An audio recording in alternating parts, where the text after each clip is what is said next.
Some friendships are like ticking time bombs, silent on the outside but ready to explode at any moment. And the scary thing is that, often, you only realize this when it's too late. This is the story of two girls who called themselves best friends, took selfies together, cried on each other's shoulders, and made plans for the future, until one of them ended up with her body buried in the backyard. The question that left the entire town in shock was not, who did this? But rather, how was she able to bury someone she called her sister? This is not just another crime story. It is a cruel portrait of how obsession, jealousy, and the dark side of human beings can disguise themselves as affection. And when the masks fall, not everyone survives to tell the tale. The case has been highlighted in the news, on online forums, and in bar conversations, not only because of the brutality of the crime, but also because of the most disconcerting detail. No one suspected her. Those who knew her said she was sweet, kind, even a little shy. And maybe that's why everything worked out so well. Because the danger, this time, didn't come from a dark stranger or a masked psychopath. It came from inside her own home, and she used the nickname, Friend. But to understand how this friendship turned into a tragedy, we need to go back to the beginning, to the day they met, smiled, and sealed, without knowing it, each other's fate. Some friendships are more dangerous than they seem, and when trust is used as a weapon, the damage can be irreversible. In the beginning, they were just another pair of inseparable teenagers. They did everything together. They went to school side by side, shared secrets, recorded silly videos on their cell phones, and were always saying that they would be friends forever. To those looking from the outside, it seemed like pure affection. But what was hidden behind those smiles was a silent and distorted dynamic. A relationship marked by manipulation, veiled jealousy, and a desire for control that grew slowly, almost imperceptibly. And when one of them began to stand out, the other didn't know how to deal with it. What used to be affection turned into possession. What was admiration turned into envy.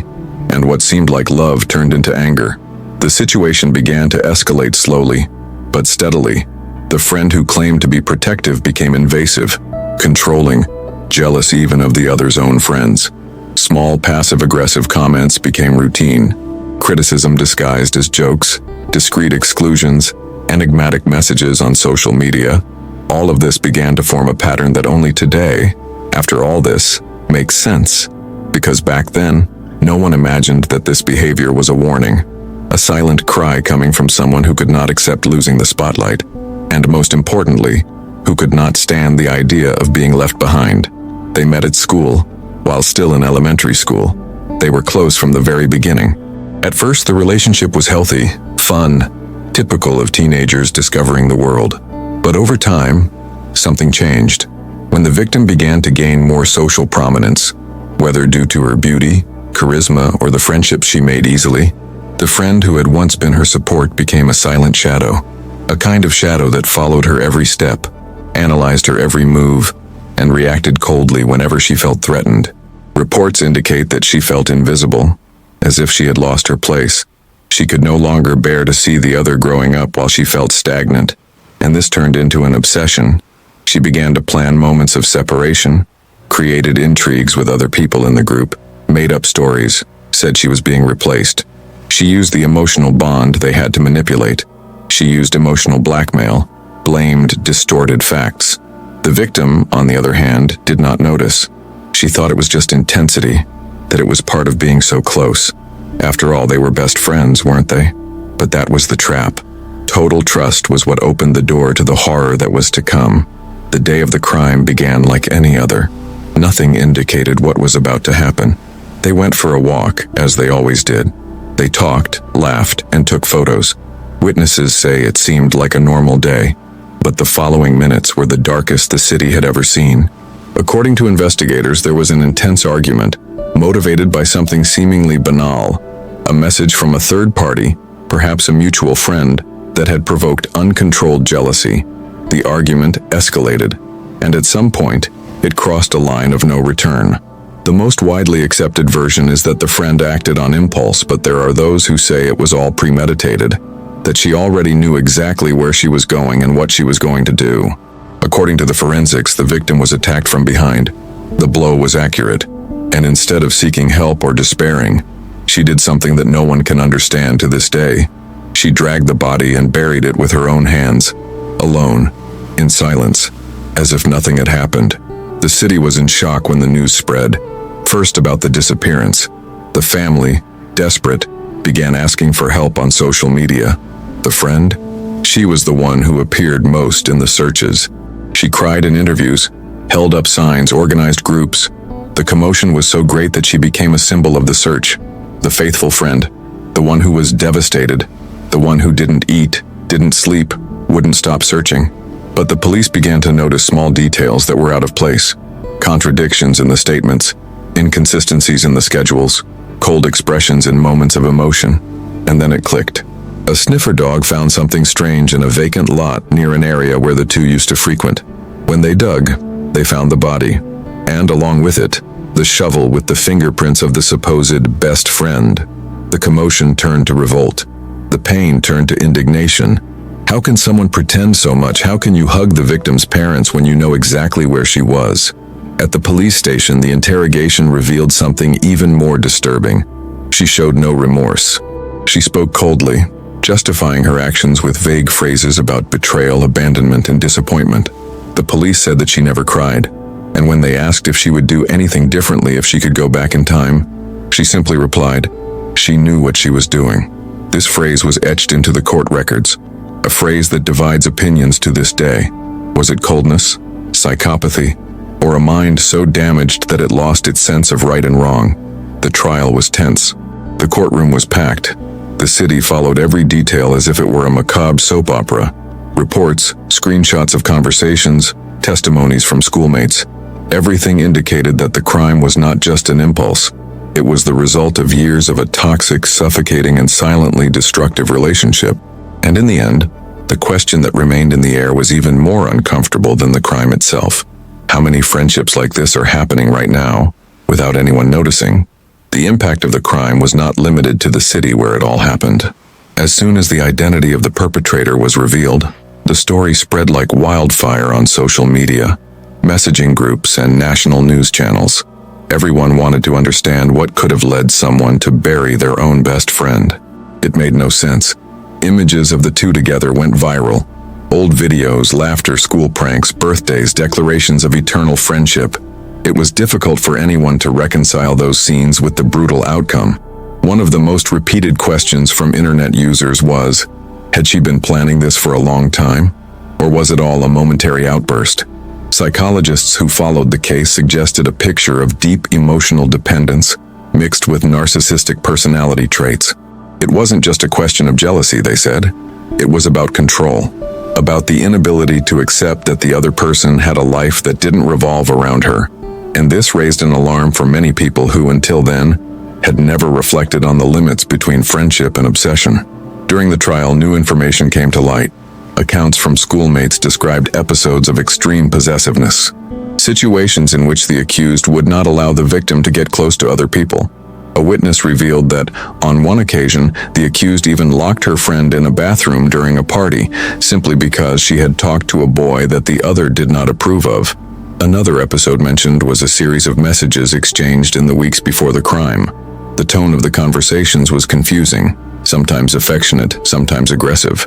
In one of the messages, the accused wrote, "If you leave me, I will take you with me." The phrase, which at the time seemed like an empty threat, took on frightening weight when read in retrospect. The prosecution used this material to construct the narrative of a planned crime, the result of years of psychological control. The defense tried to argue that there was an emotional outburst, a breakdown that led to an act of desperation. But the coldness with which the body was hidden and the manipulative behavior after the disappearance weakened this thesis. The media was unforgiving. Television programs explored every detail. Experts were invited to analyze the defendant's behavior. Documentaries began to be produced even before the sentence was announced. The case became a symbol of a new discussion, the dangers of abusive relationships between friends. Until then, many people thought that toxic relationships only existed between couples. But this story proved that friendships can also be the scene of manipulation, unhealthy jealousy, and violence. A psychologist interviewed by a TV station explained that many of these relationships begin with an overly intense connection, where one of the parties places all of their identity in the other. When this happens, any attempt at autonomy is seen as betrayal. And if the person does not have the emotional structure to deal with rejection, the situation can escalate to extreme behavior. That is exactly what happened here. A relationship that began with affection, but ended with a makeshift grave in the middle of a vacant lot. The sentence was announced under great tension. The accused was sentenced to a long prison sentence. When the sentence was read, she showed no reaction.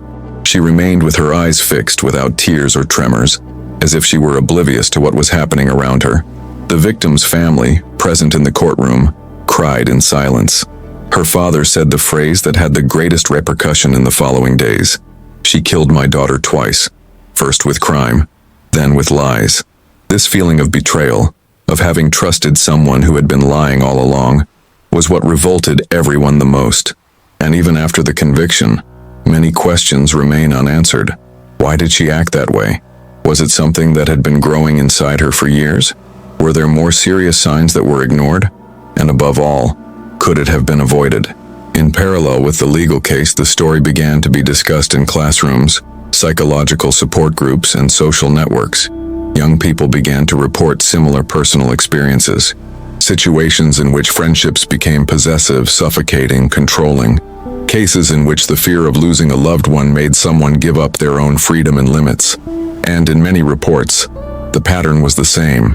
It all started with excessive affection, shared secrets, promises of eternal loyalty, but over time, this affection turned into control. The story became a kind of national warning, a mirror for relationships that at first glance seemed harmless, but hid dangerous dynamics. The school where the two girls studied had to deal with a wave of repercussions that no one was prepared to face. Teachers and classmates were called to testify, psychologists were made available, and lectures on mental health and toxic relationships became part of the school routine. Many students said that until then, they had never realized how much certain attitudes seen as normal friendship things were actually abusive. Comments like, "If you talk to her, I won't talk to you anymore," or "If you're going out, you have to let me know beforehand," began to be seen in a different light, and this had a positive effect, even though it was born out of a tragedy. Several teenagers began to reconsider their friendships.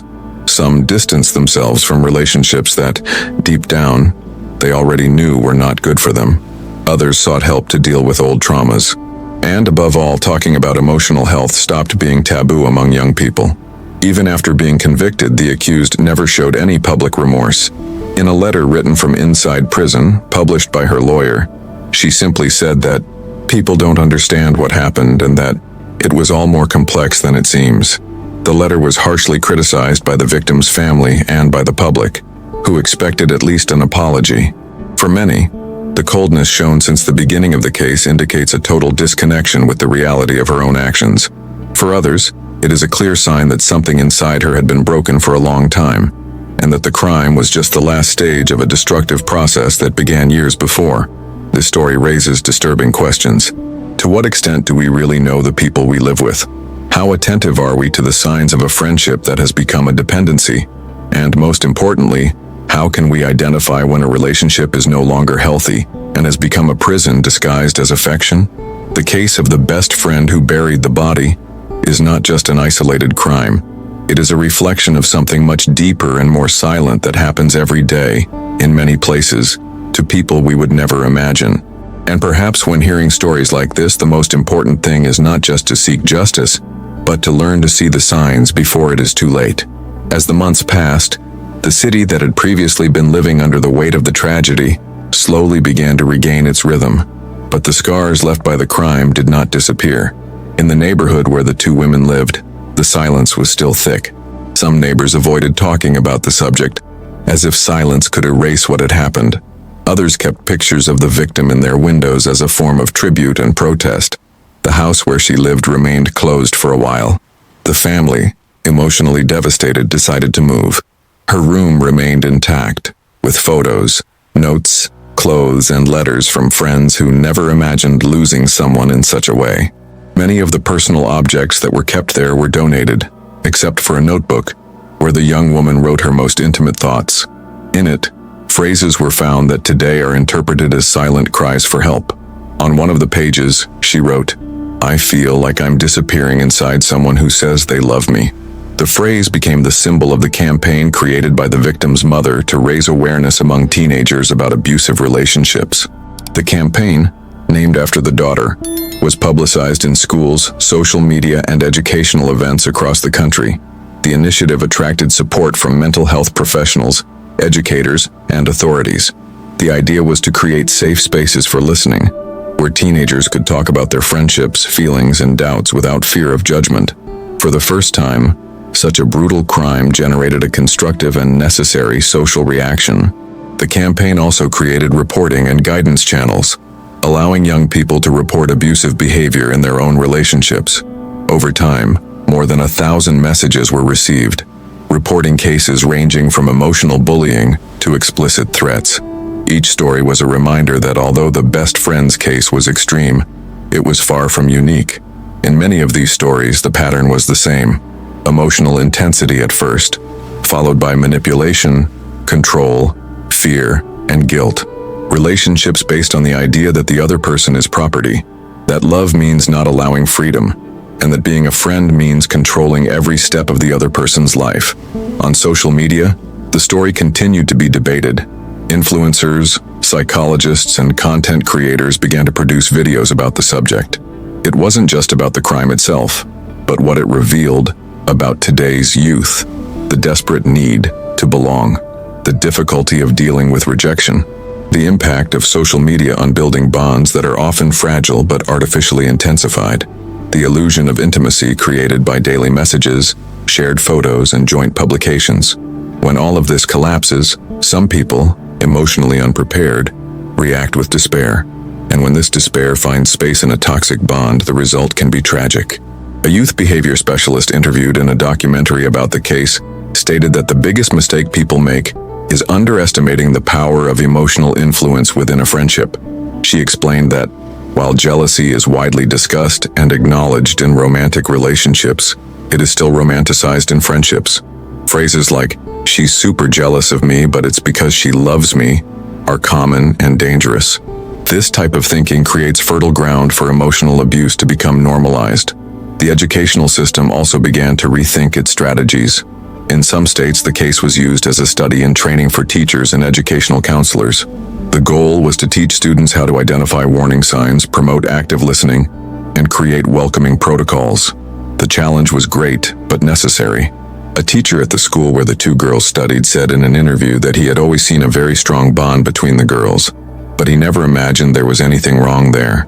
This feeling of surprise, reported by many adults close to them, showed how much we need to be aware not only of visible aggressive behavior, but also of silent relationships that hide serious imbalances. Based on this perception, a pilot project was created to develop emotional intelligence among adolescents. Workshops, dynamics, and discussion groups became part of the school calendar, and the results began to appear. Students began to express themselves better, identify toxic behavior, and create healthier bonds. Meanwhile, the perpetrator was serving her sentence in a medium-security women's prison. Her behavior inside the prison was described as calm, reserved, and uninvolved with other inmates. The officer said that she rarely spoke about the case. When questioned, she responded with evasive phrases. In a rare session with the institution's psychologist, she stated that she still did not understand why everything had happened that way. She said that she felt anger, fear, and confusion, but could not organize her feelings. According to the professionals, the lack of emotional clarity indicated that perhaps she had never developed healthy mechanisms for dealing with frustration or rejection. And this generated an even deeper debate.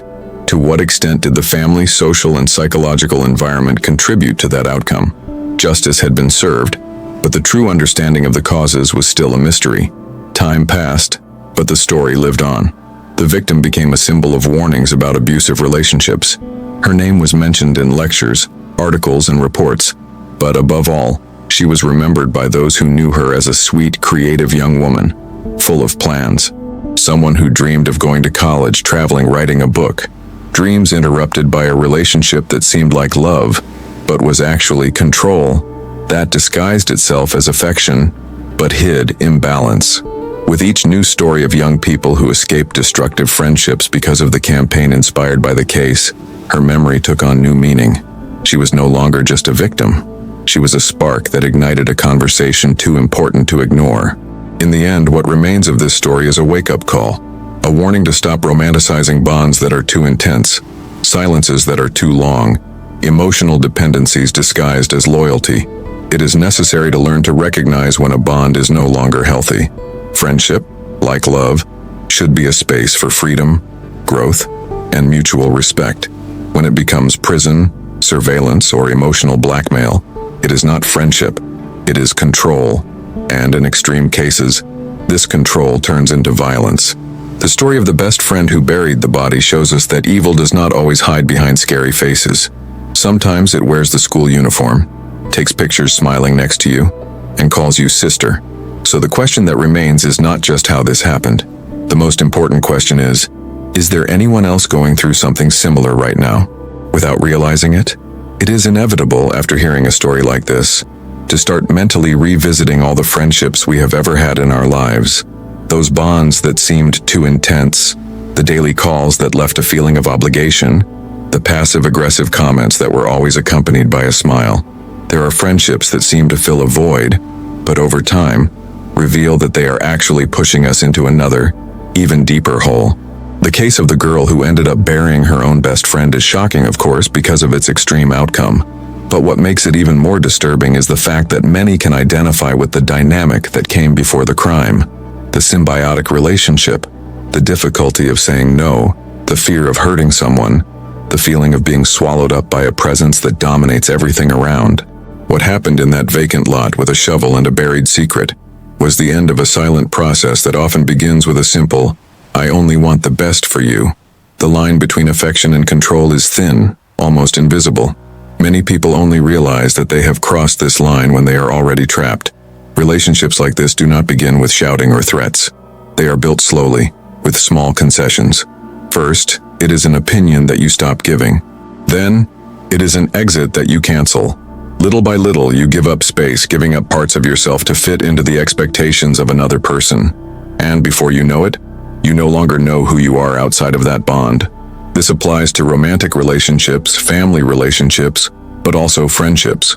Romanticizing the idea of unconditional friendship can be dangerous ground when there is no respect for individuality.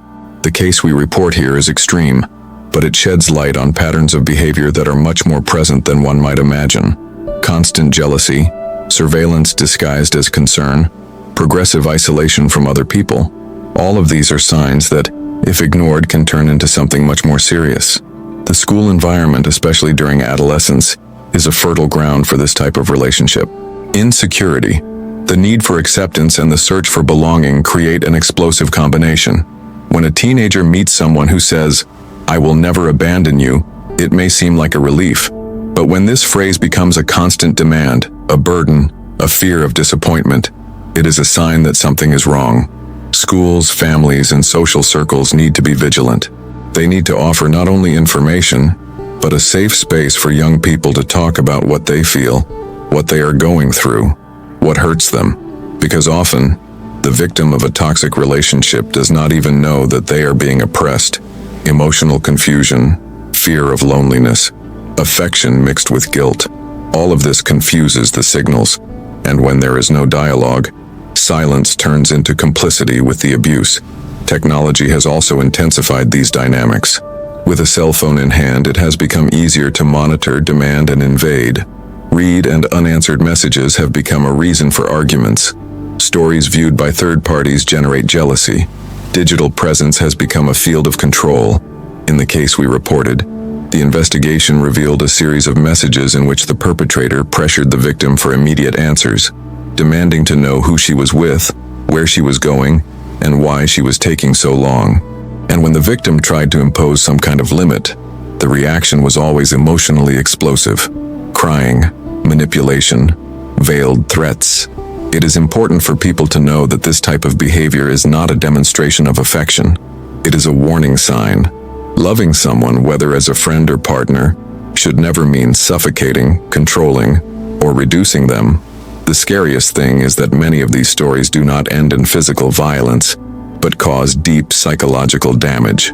Destroyed self-esteem, social isolation, anxiety, depression, and because they do not leave visible marks, these wounds are often ignored. The story of the young woman buried by her own best friend serves as a cry for visibility, a request for us to look beyond what is obvious, for us to listen more carefully to what our children, friends, and colleagues are trying to say between the lines, for us not to treat as teenage drama what in fact may be a desperate cry for help. The words the victim wrote in her diary indicated that she already felt that something was wrong, but did not know how to get out.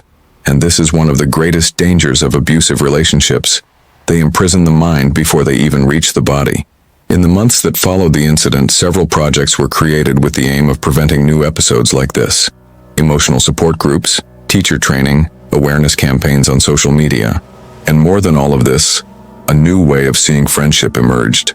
Not as an eternal promise, but as a bond that needs to be built with balance, respect, and space for individuality. The culture of possessiveness needs to be replaced by a culture of empathy. The fear of being alone cannot justify the presence of those who hurt us, and true affection is recognized precisely by allowing the other person to be who they are, without impositions, without ties. Perhaps the most painful part of this whole story is the realization that everything could have been avoided if the signs had been taken seriously, if there had been an environment where the victim could speak without fear, if someone had realized what was behind that seemingly unbreakable bond. But what remains now is to use this tragedy as a lesson, so that no other young woman has to go through what this girl went through, so that no family has to bury a daughter who only wanted to live, and so that every time someone says, "She's my best friend," that phrase is accompanied by freedom, security, and truth. Even today on social media, the victim's name appears in posts that report similar experiences. People who, upon learning her story, gained the courage to break the bonds that were destroying them. Teenagers who found in her words written in a diary a way to recognize themselves. Her memory has become a symbol of resistance against a form of violence that is often invisible. And this is perhaps the only light that can shine in such a dark scenario. Because as long as someone is saved by this story, as long as a toxic friendship is broken in time, as long as there is dialogue being created from this interrupted silence, then her death will not have been in vain. When a case like this happens, society's instinct is to seek a quick explanation, almost always based on labels: psychopathy, madness, cruelty. But reality is rarely so simple. Behind every brutal crime there are layers of experiences, ignored signs, untreated traumas, and a social system that repeatedly fails to identify and intervene. The story of the girl buried by her best friend exposes not only the fragility of human relationships, but also the negligence with which we deal with the emotional health of adolescents. Instead of treating silent suffering as a real problem, many still see it as an exaggeration, as drama, as something that time will solve. This attitude has cost us dearly. Recent research shows that rates of depression and anxiety among young people have never been so high, and part of this crisis comes precisely from the way in which interpersonal relationships have become more intense, immediate, and often suffocating. The pressure to maintain bonds, to be available, to respond immediately, to not disappoint, has created a scenario where many teenagers live in constant alert. The lack of healthy boundaries is normalized. It is not uncommon to find young people who believe that love or friendship means being 100% available all the time. This type of mentality, fueled by social networks and distorted emotional patterns, can easily turn into an emotional prison. When a bond becomes absolute, any threat of breaking it is experienced as the end of the world. And when the individual's identity is completely mixed with the presence of the other, separation, even if symbolic, can provoke extreme reactions. It is within this context that the case of the buried young woman becomes even more relevant, because it is not just about a crime, it is about how we are emotionally educating our young people, or rather, about how we are not educating them. In many of the reports collected after the case, adolescents described experiences of emotional isolation, constant guilt, and a feeling of constant surveillance by their closest friends, situations in which the fear of displeasing was greater than their own will. where maintaining friendships came at the cost of their own mental health. These patterns, although they do not always result in physical violence, leave deep scars. And the worst part is that in most cases, the adults around them do not notice. Teachers, parents, and guardians often interpret these relationships as normal things for their age. They ignore warnings, minimize complaints, and do not recognize the signs. The victim in the case we described wrote in her diary clearly that she felt suffocated, that she was afraid of upsetting her friend, and that she did not know how to get out of that relationship. But no one read her diary in time. No one asked the right questions. No one created a safe enough space for her to talk. On the part of the perpetrator, there was also a chain of factors that accumulated over time. A story marked by abandonment, emotional deprivation, and deep insecurity. A teenager who didn't know who she was without the presence of the other, and who, upon seeing her emotional reference point drifting away, felt herself falling apart. This doesn't justify it, but it helps us understand. It is important to understand that every crime is also a reflection of what went wrong before, of what was left undone, of what was ignored, and in this sense, responsibility is collective. We urgently need to review how we teach our young people to deal with frustration, rejection, anger, and loss, because these emotions will appear sooner or later, and without preparation, they can explode in ways that no one expects.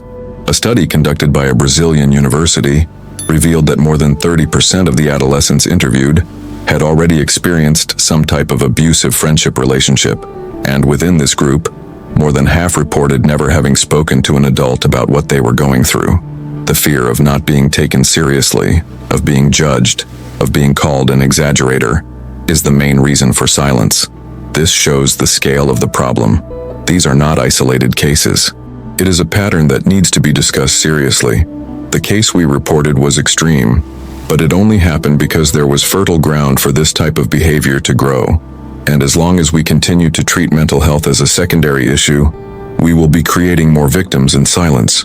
Because not all suffering is accompanied by screaming. Sometimes it appears disguised as smiles and selfies with the caption, "Best friends." After the conviction, the case served as the basis for a series of academic studies, theses, public debates, and awareness campaigns. The victim's name was mentioned at conferences, seminars, and discussions on silent violence. Her diary was cited as an example of how words can be important signals, even when not spoken out loud. Some universities began to include courses on emotional health in adolescence in their curricula. In some municipalities, the case was used as motivation to implement permanent school psychologists. The changes are still timid, but they represent a start, because transforming a tragedy into a learning experience is the least that can be done in the face of such a devastating loss. The family's pain will never be erased, but it can serve to prevent other families from going through the same thing. It is difficult to imagine the loneliness of the victim in her final moments, knowing that she had been betrayed by someone she trusted, feeling that everything she believed to be love, affection, and loyalty was actually a dangerous illusion. And it is equally difficult to understand how the perpetrator was able to cross all the lines, dig a grave, hide the truth, feign pain, and manipulate everyone. But the coldness with which she acted after the crime reveals something even more disturbing: her ability to completely disconnect from the consequences. This emotional dissociation is typical of relationships where boundaries have long been dissolved, where self and other have merged to the point where there is no longer empathy, only despair and control. The crime was committed, but the emptiness that created it existed long before the shovel hit the ground. The final question, perhaps the most important, is not why this happened, but why it continues to happen. How many other young people are in abusive relationships today without realizing it? How many are on the verge of exploding emotionally due to a lack of support, listening, or understanding? And what are we doing, as a society, to prevent the next body from being buried by someone we claimed to love? The answer requires more than speeches. It requires action, change, the courage to face uncomfortable truths. Because as long as we ignore the gravity of the problem, we will continue to live in a dangerous illusion. The illusion that evil always comes from outside, when often it hides within our most intimate relationships, wearing the mask of friendship.